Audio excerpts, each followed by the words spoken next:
Dear friends, when I originally wrote Thomas's Secret Santa back in 2012, it was difficult to imagine a time in our lives when our movements were restricted and we would be cut off from our family and friends, particularly at Christmas time.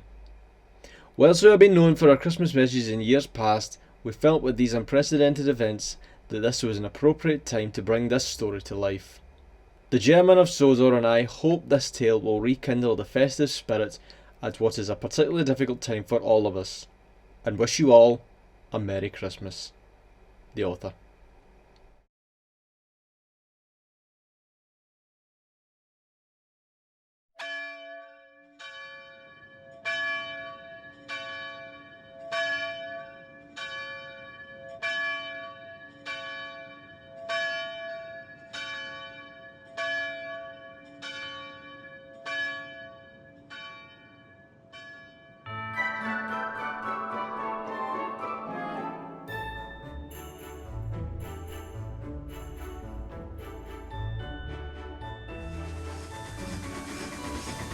Thomas's Secret Santa.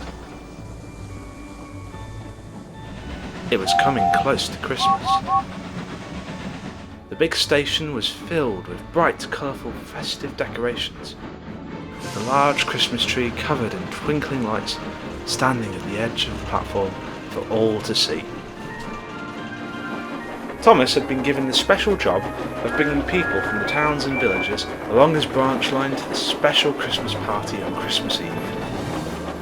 The responsibility made him feel very proud indeed. A few days before, Thomas steamed into the station with Annie and Clarabelle. Everyone looked happy and cheerful, except for the Fat Controller. "The station looks wonderful, sir," Thomas gushed. The Fat Controller forced a smile. "Yes, it does, Thomas." "Whatever's the matter, sir? Aren't you pleased? I'm sure everyone will have a splendid time at the party." "I'm sure they will, Thomas. I'm just a tad disappointed that my daughter and grandchildren won't be here to enjoy it with us." "Oh," Thomas said quietly. The Fat Controller's daughter lived on the mainland and always visited for Christmas. Thomas knew how much the Fat Controller enjoyed having her and his grandchildren at the Christmas party, and it wouldn't be the same without them. "Lady Hat and I will just have to make the best of it, I suppose," he said. "Have a good day now, Thomas." Thomas wished there was something he could do to help the Fat Controller, but he didn't know what. "I trust all is well," said a voice from behind. Thomas looked to the platform and saw one of the porters standing close to him. He was a stocky man with a white beard and glasses. Thomas thought he looked somewhat familiar. He was most likely one of the temporary Christmas staff. "Actually, no," Thomas's driver confided. "Apparently Sir Topham's daughter won't be coming home for Christmas." "What a shame," said the man. "Leave it with me. I'll see what I can do."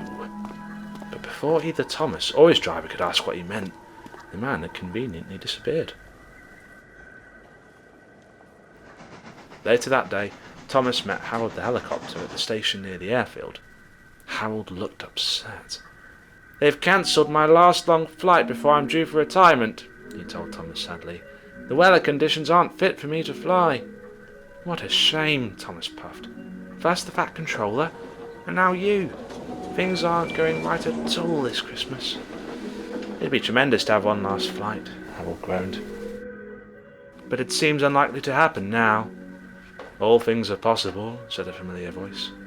There on the platform was the same bearded man from earlier. "You wait and see. Mustache, got things to do." Thomas tried to call to him, but he'd already made his way down the platform and into the station car park. "Never mind, Thomas," his driver soothed. "He's probably going to arrange something nice for the Fat Controller from the temporary staff to take his mind off things." But it didn't stop Thomas wondering about it all.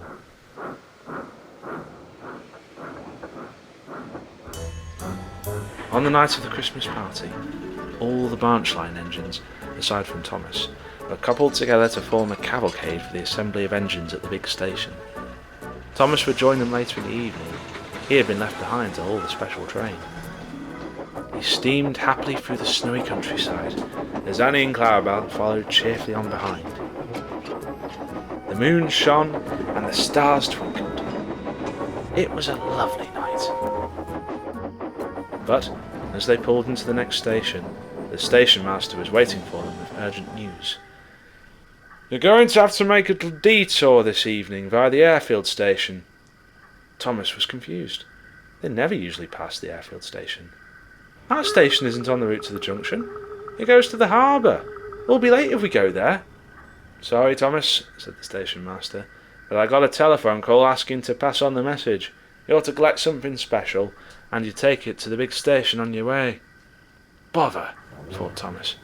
"We're going to be late to the party." Reluctantly, Thomas made his way to the airfield station to collect his special.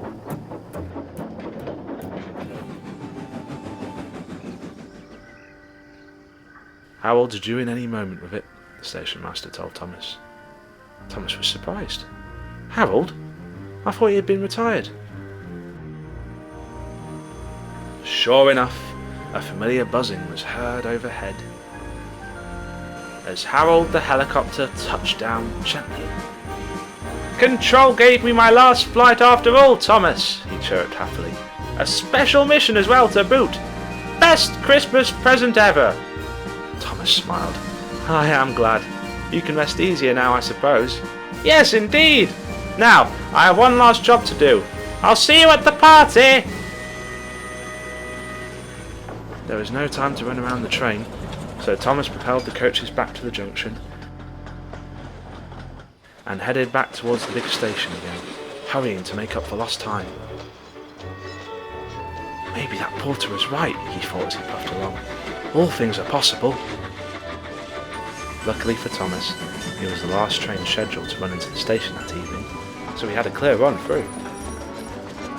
The other engines were waiting impatiently as he finally reached the big station at last.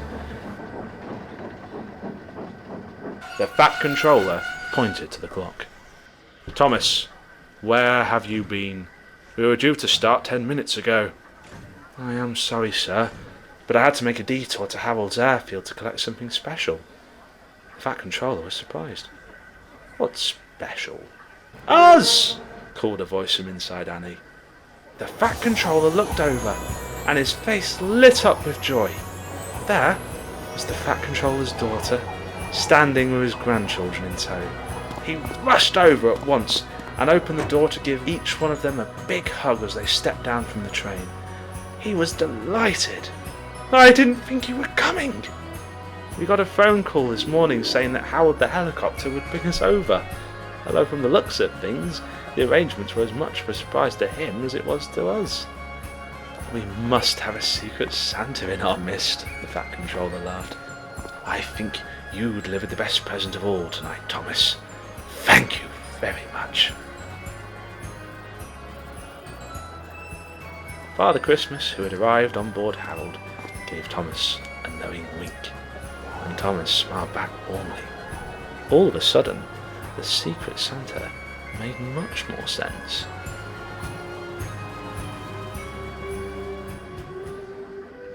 That night, Thomas looked on happily as the Fat Controller and his family turned on the Christmas tree lights and led the carol service with gusto, while Father Christmas made his way to give out presents to all the children at the party.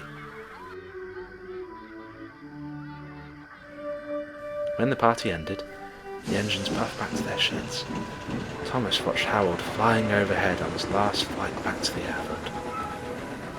For Thomas, the Fat Controller, and Harold, it had been a wonderful Christmas, and the best gifts of the season hadn't been in brightly coloured packages either.